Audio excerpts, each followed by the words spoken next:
fan boys or fan boys. Fan boys ay préposition la yu ci demee ne ay for and no but or yet so etc.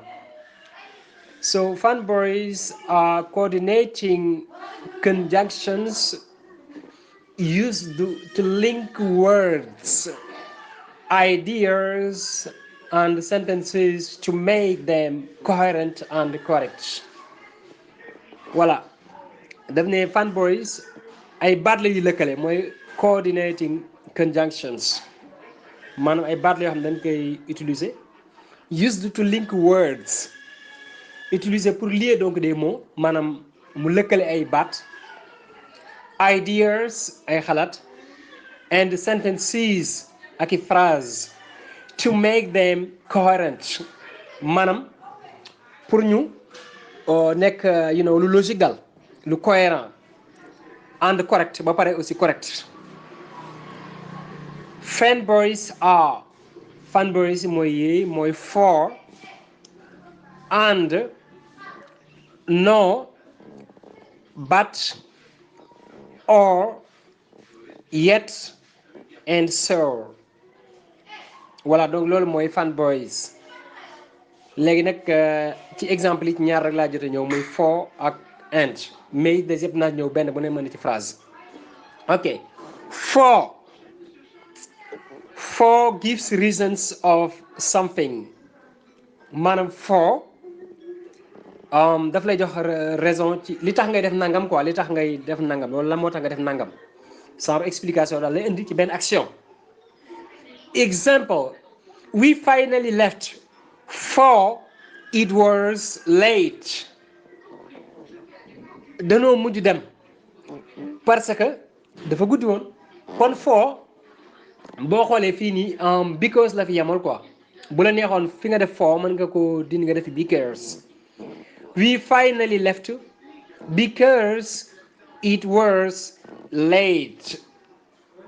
Nga xam ne for gi daal li mu yemoon ci français mooy li naan car xam nga.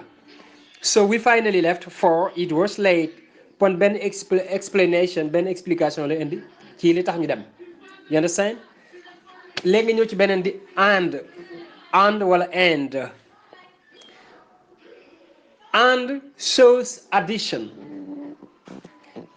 Lii moom en général lu dooleeku maanaam moom lay wane daal loo xam ne donc dafay ñëw pour am lu mu indi ci mbir mi ci xalaat bi ci phrase bi wala ci mooy kon do ak dolli la daal maam shows addition maam day wane ak dolli. Example, you need oil, rice, fish and vegetables to cook rice and fish.